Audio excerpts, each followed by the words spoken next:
I got good news if you're a diehard New York Giant fan. I've had it confirmed. The New York Giants reached out to Brian Flores. They want to bring him in for an interview.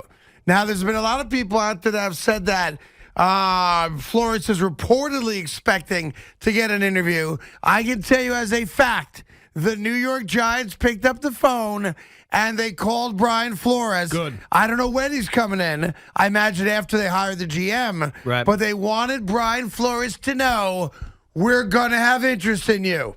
Because if you're Brian Flores, as you start the interview process, you want to know, all right, what are the potential opportunities for me to return to the NFL as head coach?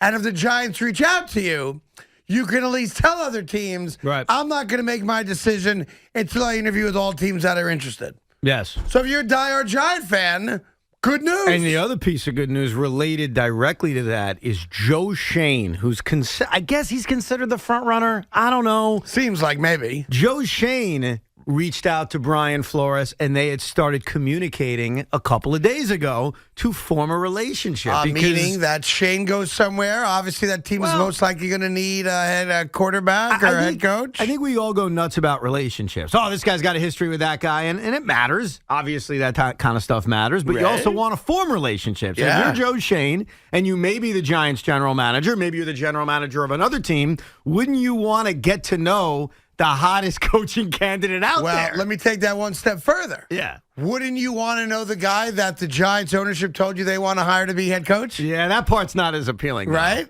Because you know that's had to have come up. It did. I don't think that's what you want, though, as a Giant fan. What you want is a general manager with a vision, not a general manager repeating the vision of an ownership group that hasn't exactly done a great job the last half a decade. But it does seem like some dominoes are starting to get put into place here, where they're closing down the interviews. Where we may have a GM by tomorrow. I think That's we on will. the table. I think we will. I mean, we're down to 3 candidates. The third guy, Adam Peters, who's the assistant GM of the Niners, is interviewing today, and that apparently is going to be it. And then we're going to have a GM, and then we're going to get the coaching interviews and the coaching rumors, and we're all going to have views on why this guy sucks, but this guy's awesome, and this guy's the next great Vince Lombardi. And then we're going to start to get an idea of where this franchise is going. Yeah, remember, I'm just thinking low-hanging fruit. When the Jets brought in Robert Saleh, we were all excited. Now, we'll see if we're right or not on that. But regardless, we were all pumped up. And I remember myself sitting here saying they shouldn't let him leave the room. Right. Because we knew that the Eagles feigned or had some level of interest. And we know for a fact that Robert Saleh left Florham Park, got in his car, got on the turnpike, and drove down to Philadelphia. Yep. They were next. Yep. And very quickly, he got back in his car, came north on the turnpike, and a deal was done. So, again, if you are one of those people that thinks that Brian Flores is the guy, hire the GM. Flores should be the first candidate you bring in, assuming he's available, and just get it done. Right? Yeah. Like, this should not be a long, drawn-out process. You know what would make me feel good about the whole Flores thing? And I heard this the other day about Brian Flores, which is nice for him, but nice for the Giants. That Brian Flores wants to take his time. That Brian Flores knows, hey, I'm going to have a lot of options here. A lot of teams really like me. And I'm going to be deliberate in my game plan here. And to me, that's great news for the Giants because the Giants, we had been saying, well, they're sort of behind the 8 ball because they got to hire the GM first, and it's the interview process of coaches. So if Brian Flores is willing to be patient, that means he's going to sit back, he's going to hear all the different interviews, all the different offers if he gets offers, and then make a decision. I think it also means something else in a good way. What's that? It also means that, and I'm playing this out as a possibility, boy, I really want that Giant job. So let me just publicly say I'm going to be patient. Maybe that's related. Because I recognize the Giants aren't going to interview me for another couple days. Yeah. So rather than close the door on it, I'm going to let it all play out. Look, I like it. Forget about cap room. Forget about who the quarterback is or who's on this roster. This is very, very basic for me. You know I'm a diehard sports fan. You're a sports fan. I don't know about diehard, but you're a sports fan. If you had a chance to coach the New York Knicks. Yeah. Would you want that job? Yes. Okay. You're damn right. I want to do play-by-play for the Knicks. Brian Flores grew up in New York. That's a fact. He's from Brooklyn. That's a fact. I have read, I don't know if it's 100% true, but I've read he grew up as a Giant fan. Okay, great. Yeah. Wouldn't that be the job you want? If that job happens to be open, you would look into the skies and say, oh, my God, this is meant to be. For some reason, my dopey old owner fires me for no reason at all, or whatever reason he has. The Giants happen to have an opening. This is like meant to be. I may be able to coach the team I grew up loving. It's a perfect freaking match. It's the kind of stuff Disney movies are made out of. Yeah. Right? Coach comes back home, downtrodden franchise, turns it around, goes back to the old neighborhood. His money's no good for coffee and Danishes. And next thing you know, you see him riding off in the sunset with a Super Bowl trophy. Yes. La, la, la. It's perfect. That'd be better than the Kurt Warner movie. It would be. Right away. I got the Brian Flores. I want to buy Brian Flores' life story. I want to turn it into a movie. Now, if you fail here, that's the only thing. But I am confirming as a fact the New York Giants did call Brian Flores. So that's a good thing. The other thing, I wish I could confirm, I can't. But I slept on it all night last night. And as a Jet fan, I'm concerned about it. It seems as if the New York Giants are getting their ducks in a row. GM, Brian Flores, and then, of course, the next conversation they're going to have is, what are we doing with Daniel Jones? One of the biggest decisions they have to make. What do you do at quarterback? And I'm of the belief that the 1A part of that conversation is, do we want to go down the road of Deshaun Watson? Mm-hmm. I think it'd be stupid not to go down the road at least and get a sense of where it's at. And I left here yesterday with you, and it was on my mind, and I dreamt about it all night last night. And I am concerned. Deshaun Watson is gettable. They are going to trade him. I'm sitting here as a diehard Jet fan, laying out the pieces for how the New York Giants are going to get Deshaun Watson if they want him. GM, Brian Flores, Deshaun Watson. Yet I sit here as a Jet fan, as much as I hope that Zach Wilson becomes the next great quarterback in the NFL. There's no guarantee he will. Why am I going to sit back as a Jet fan and just allow the New York Giants to go get the quarterback that I want? The quarterback that makes my team better. The quarterback that solidifies the position we've had no solidification on for 50 years. I want Deshaun Watson.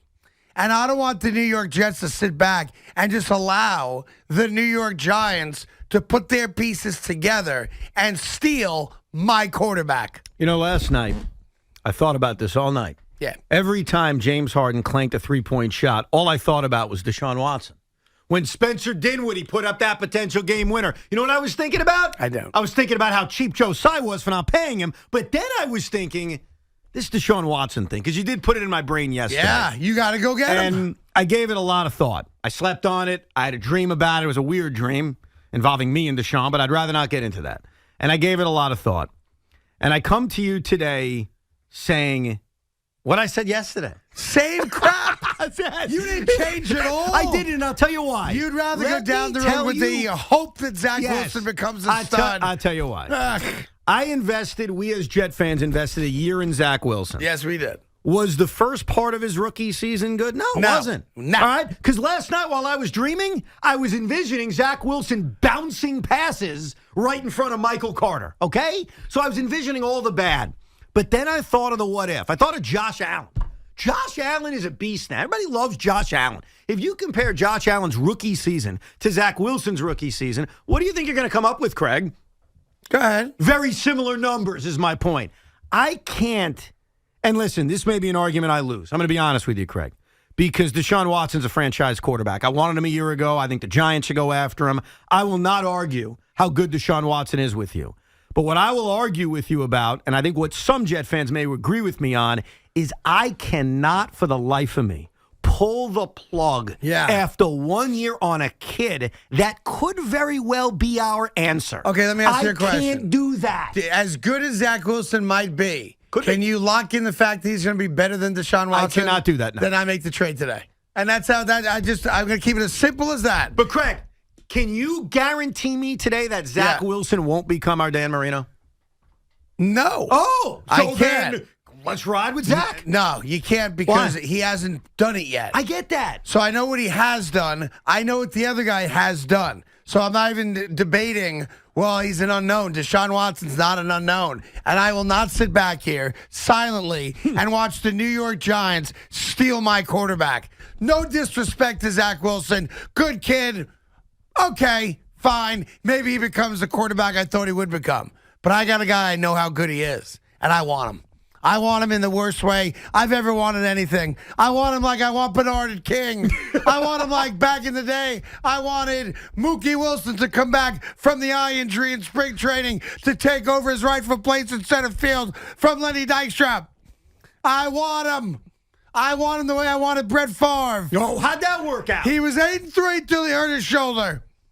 I want him. I'm sitting here saying the New York Giants are going to commit like, grand theft larceny here. They're just going to la, sign Brian Flores, make a deal for Deshaun Watson, and I'm going to sit back as a Jet fan going, wait a minute. We have more to offer because we have Zach Wilson to offer. The Houston Texans don't want Danny Jones, but you bet your ass they take Zach Wilson.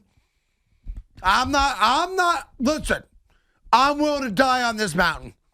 And I think most Jet fans, not all, obviously, since you don't agree with me, are going to die on that mountain with me. I do admit this. Let's go, men. I do admit this. There's a very good chance, a better than 50-50 chance, that 3 years from now, I will regret everything I say to you today. Will you put out a poll? What's the poll? Zach Wilson or Deshaun Watson? Okay. Let's just get a sense. I'll put it out there. Put it out there. And honestly, before I put it out there, I'm going to be honest with you. I have no idea what those results would be. Because I do think that there is a pretty good portion of Jet fans who have that emotional feel like I do of, we drafted him, we invested a year in him, there are some things I liked, especially in the second half. I get to keep all my draft picks. I get to continue to build. I think there's a decent amount of us. But then there's a lot of star bleepers like you who see a star like Deshaun Watson. Right. And he is. And say, quick fix, do it. Not quick fix. He's my quarterback for a decade. No, I get it. He's 26 years old. A year ago when we had this discussion, I was as pro-trading for Deshaun Watson as anybody. Prior to getting Zach. Prior to drafting Zach. But once you draft him and once you invest a year of your time watching him, the starts, the stops, the struggles, the intoxicatingly good things that we briefly saw, I can't get off that toilet this quickly. I'm off the toilet. I'm holding it in. 877-337-6666. We got lots cracking today. Hopefully you'll have some fun to join us throughout the afternoon. You know the phone numbers. It's Carton and Roberts on the Fan. We will address Wag Wednesday as well. I had a little chat with Tom before the show, and I feel like he's been moping around since we had that talk. But we'll get into it with you guys a little later on this afternoon. There's a growing concern about the bookings of Wag Wednesday. Is it what I said to you off air right after the interview? That we need to get women who are connected to people we've heard of. Yes. Okay. Yeah, you started it. I did start it. Alan Jerry backed it up, and then I had to be the Huckleberry to burst the kid's bubble. And I burst his bubble today. Yeah. And I feel like he's been moping around ever since. So we'll get into that later on today as well.